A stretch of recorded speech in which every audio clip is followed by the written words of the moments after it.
Last week, I shared how I approached my personal New Year goals or habit building process. And this week, I want to share how we talk to our girls about New Year's resolutions. Spoiler alert, we've put our own twist on it. Hi, I'm Allison Edgety, a pediatric sleep and wellness coach and a mom of two. I love to help parents find solutions. This is How Long Till Bedtime.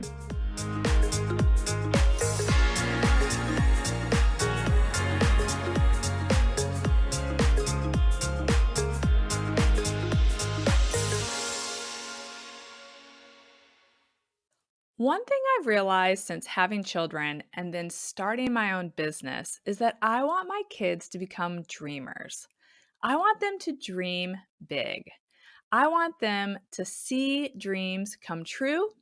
I want them to learn how to be resilient and not give up on their dreams, even as they face disappointment. I want them to learn and realize that it is totally okay to change or shift a dream as they grow or change as people, or if circumstances come up that were out of their control. With all of that in mind, last year during the first week of January, or maybe the second, because we had that crazy snowstorm and we were home. So maybe it was the second week of January, we sat at the table and we wrote our family hopes and dreams for 2022. We worked on it together. This was our spin on New Year's resolutions for our kids. And this was a way that I wanted to encourage them to dream. The girls had lots of ideas. Some were realistic and some not so much. We talked about how it's important to dream and how, as we grow and change, our dreams can grow and change too. We talked about how sometimes disappointment or something not so great can lead to a dream needing to change or result in a new dream. I shared with them how I used to dream about becoming a veterinarian all throughout my childhood, but how that dream ultimately needed to change after I got a very poor grade in chemistry in college. And ultimately, it led to good things. It And it was someone I met through that journey and wanting to become a veterinarian who helped shift me to my next path. So it's like it was all meant to be. I also shared how Addison's sleep struggles inspired my dream of helping other parents with their children's sleep. So that was unexpected. And it kind of inspired and altered a dream I had of someday having my own business. I shared how after I graduated and left Charlottesville and moved to Chicago, I found myself dreaming of moving back. And we talked through how Mike and I made that dream happen. I will say that they really seemed to enjoy this exercise of dreaming and hearing our stories, and they had a lot of fun with it. They talked about short term dreams and long term dreams. What were things that we could do in the next year versus like what might be bigger picture? It might take a while for us to accomplish them. It was really cute. Throughout the year, we sometimes referred back to things from our dream sheet, but I didn't actually ever sit them back down and review it with them. I was just trying to plant a seed. The goal of this initial exercise was to just try to get them thinking about dreaming in general and to make them aware of their dreams. So, as we wrap up this year, I want to tell you that I think it worked. I think this whole process of getting them dreaming is working. We're moving in the right direction. And I'm not going to share their specific list. That feels like a little bit of invasion of privacy. But I want to share a few that jump out to me and that they talk about. And I think they would very actively come on here and share with all of you. Something that we had stopped as the pandemic hit were fun family adventures. Prior to the pandemic, we had started to take short weekend trips for each of the girls' birthdays rather than having birthday parties. And we also did other fun trips throughout the year, and we were very intentional about calling them family adventures. They said that they were very eager to get back to this in 2022, which brought me joy because we were intentional about starting them. We were sad to see them come to an end, and I love that the girls were seeking them out. And so we did do just that. We went on a few family adventures, and the girls often brought up while we were on these trips that this was a family adventure and that this is something that is important to them. So that was something they had on their list, or we had on our list. We all agreed on it that we made happen. And they're still actively seeking out lots of family adventures, and they will see commercials or hear about a place or learn about a place in school and come home and say we should add it to our list for family adventures. So we actively talk about places we might consider going. So I feel like that's great. It's really fueled their sense of wanting to go out and explore, which is a gift that we wanted to give our kids. Another item that we had on the list was to read lots of books and become strong readers.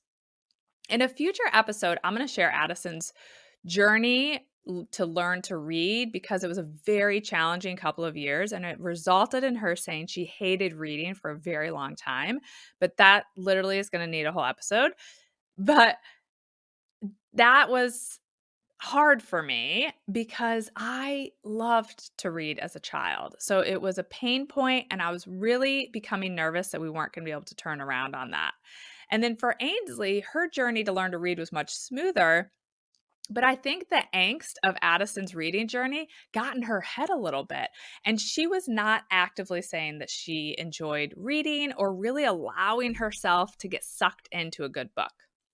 Well, I am pleased to report that by talking about this and kind of making it one of our dreams, one that we spent a fair amount of time discussing on that January day at the dinner table, both girls finished school last year as top readers in their class, and they took a lot of pride in that. And they both found books that they were excited about and wanted to read, and their narrative around reading started to change. They started to refer to themselves as good readers, and the reality is they're fantastic readers. And that was a nice shift to see. And that language about hating to read, particularly for Addison, started to fade away. Now, don't get me wrong. This does not mean that there are not days when I really need to hound both of them to get their daily reading done for school, but they both now refer to themselves as good readers, and they do want to share qualities of books or storylines of books that they're enjoying. In fact, yesterday, as we were sitting in the car waiting for soccer practice to start, Ainsley just launched into, let me tell you what's happening in the Narnia book. And I could not follow. There was a lot, even though I read that book as a kid, there was so much happening. But every little detail, and then this person and this person, and she's just so into it. So I love, love, love to see that. And I do the same thing with them. So this is an example. I talk about this a lot with sleep. We want to model what we want to see our kids do. This is another one of the reasons I want to get back into my reading habit. I need to model for them that reading should be a daily habit and something that we can find joy in. So I did, particularly over the summer when I really wanted to help them stay engaged in reading, I did model talking to them about what I was reading. So if I was reading a book that I really enjoyed, they were always asking me in the morning, "What happened in your book last night?" And I would tell them. Now, there's a previous episode, I can't remember what episode it was, but it was related. One of the episodes I did related to fears, where I talked about how one day I told Addison too much and I triggered a nighttime fear related to one of the books I read. So I'm more thoughtful now about what I share when it comes to book details. But that was something that I find myself thinking, oh, it worked. I modeled the behavior I wanted to see, and I'm starting to see it reflected back to me from the kids as it relates to reading. So that was one of the things that we had put as one of our kind of hopes and dreams for 2022 was that we would read more books and we would read great books. And I feel like we have done pretty well there. So, a little bit of more individual notes for each of the girls. Ainsley has said for a long time that she has a dream of going to Paris, and she really wanted me to write it down. And this is a fun one for our family kind of dream page because Mike and I have always wanted to go to Paris. And of course, Addison is up for any adventure. Well, at the end of last year, Ainsley's art teacher sent home her art portfolio. So we did this in January, and now fast forward to June.